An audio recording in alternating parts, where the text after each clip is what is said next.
called St. Giles, and there's been a fair here every September since the Middle Ages. The whole road's blocked for days. Well, how do people get around? They walk. Give us a break, Sheila. My feet are killing me.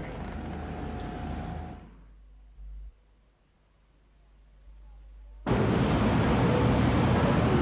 should like longer at Watterson myself, wouldn't you, Bill? What? You gotta be kidding. All those beautiful chairs and nowhere to sit down. Oh, you're getting old.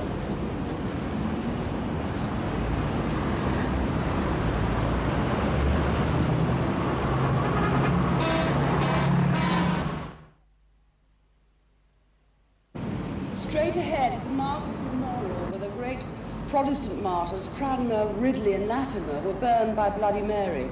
That's where the tour starts tomorrow morning. Well, here we are at the hotel, ladies and gentlemen. I'm afraid there's a porter strike at the moment, so I'd be grateful if you would carry your own luggage in. Anyone with difficulty, I will help. Thank you.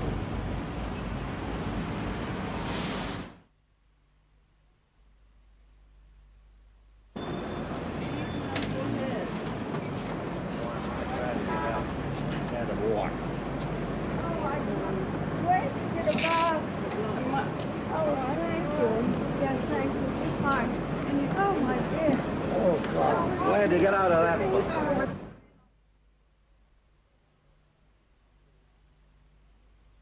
Come on, Laura. Everything all right? Be right with you. They're all waiting on us. Oh, they can wait. Eddie, come on, help me out of here. Why, you're not help us.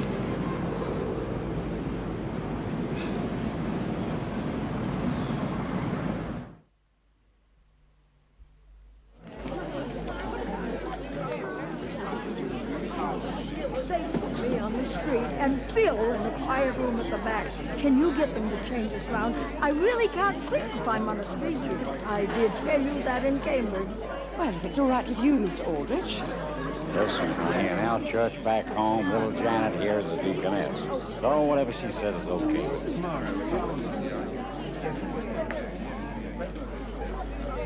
This hotel is unbelievable.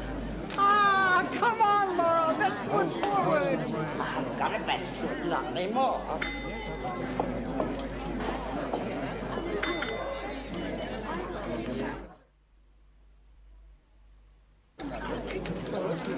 Room number 156. Oh. Lynn! Lynn! No messages for me? No. Mrs. Williams. Oh, thank you, Mr. Poindexter. I hope you enjoy your stay. Oh, I intend to. Thank you. Oh, Sheila! Sheila! You did remember to tell them I'm a vegan. I did, yes. And they do understand the difference here between vegan and vegetarian because of that last place. This is one of the best hotels in England, Mrs. Roscoe. Ooh. What's next on the agenda? Nothing until 6:30, thank God. See you guys later. Yeah, okay. At last. You really had to travel with so much, don't you? Come on. All right. Just give me a little rub. Will you?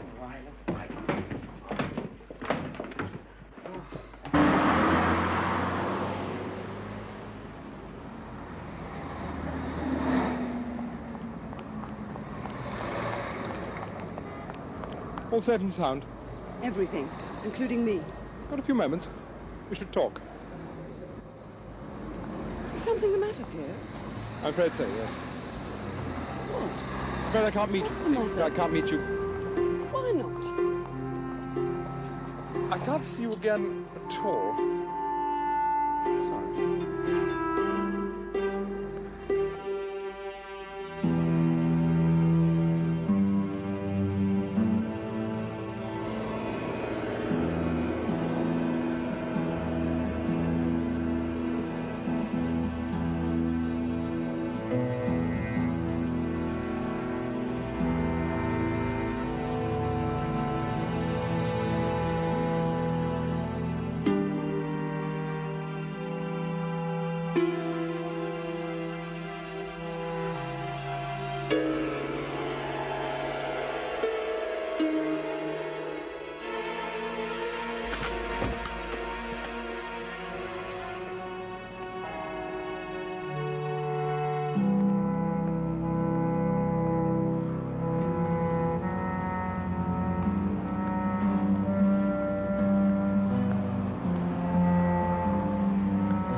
have you two been? Looking at Oxford. On your own? Oh, come on, Janet. This isn't New York, and we didn't figure on getting mugged. But without a guide? I know my way around. Poor Janet. She can't even go to the bathroom. It's not part of the program. You know Janet. Howard, open up. I'm here. I'll see you later for the briefing.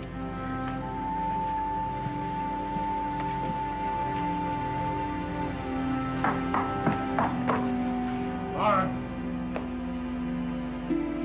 Laura, I'm back. Come on, lady, open up. Are you asleep? Laura! The Trojans. Onesie. Yes, only one. Serpent. Best you've got. No, I don't use plastic. I'll send you a check. What? Hang on a moment. What do you mean there isn't time? Laura? Laura? Laura? Oh, my God. Laura?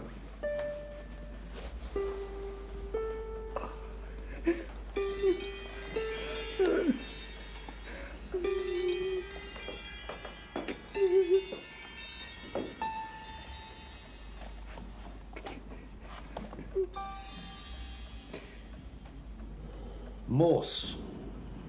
M-O-R-S-E. Can I send you a reservation for this? No, thank you. Never, never interrupt me when I'm booking my seat for the opera, Lewis. Sorry, sir. I might get Madame Butterfly instead of Berlioz.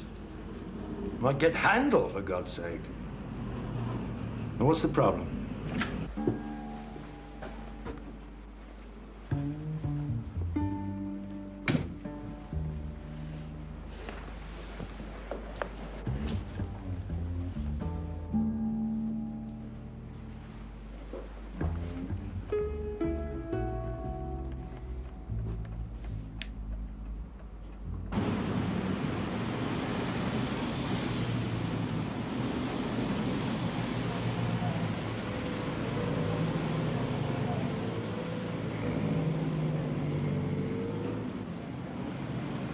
Inspector Morse?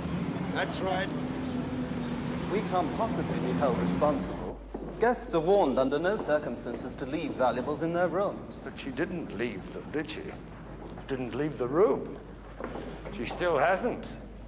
Well, I suppose not technically speaking, but I've never actually had anything like this happen to me before. What are they going to do, cancel the tour? I don't know. I haven't spoken to the organizer yet. I couldn't find her.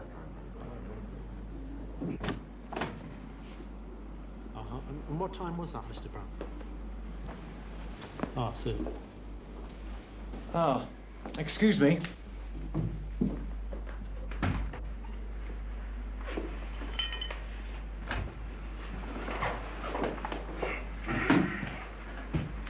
What's the story? Heart attack, massive coronary. Thank you, Doctor. I was speaking to my sergeant. I'd like to go if you don't mind. I've got a dinner. Well, I haven't. I'm on duty, and no one leaves until I've spoken to my sergeant. And who are you? Morse. Ah, Morse. Well, in that case, I'll wait, of course. If it was still a massive coronary. Well? Bloke went for a walk. Excuse me. Came back.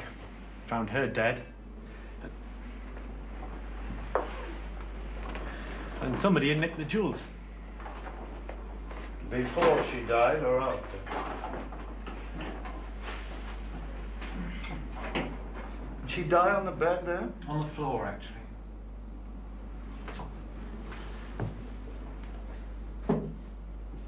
And you moved her? Yes.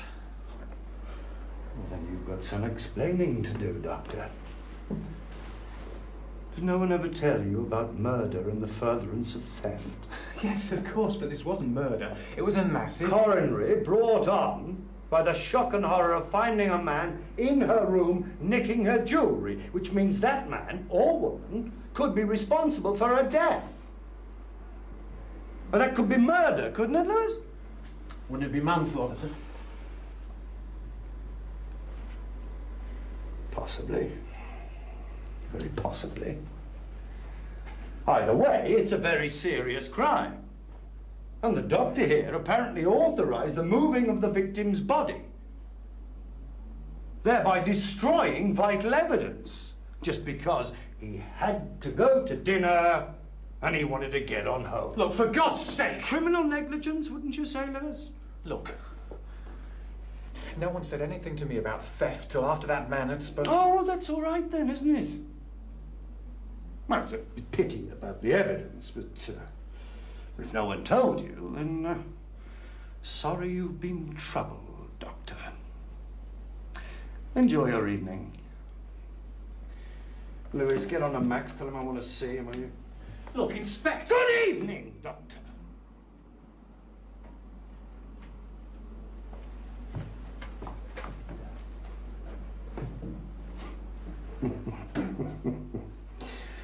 He'll be prescribing himself Tunel and Rennies all night after that. It's true he didn't know about the theft. None of us did. Mr. Poindexter didn't notice himself for 10 minutes. Who? I'll deal with this, Eddie.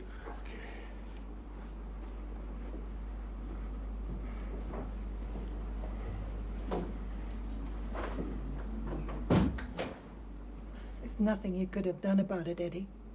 Not even if you'd been here.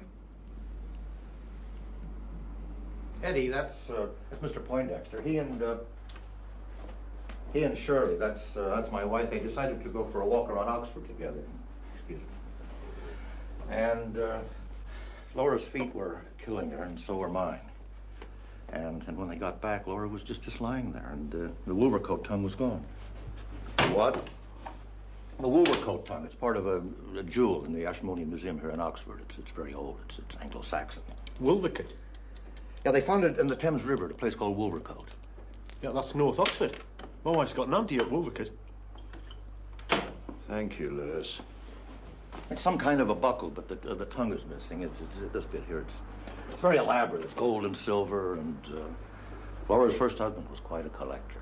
He got her a long time ago, and she was going to give it to the museum to get the two pieces back together again.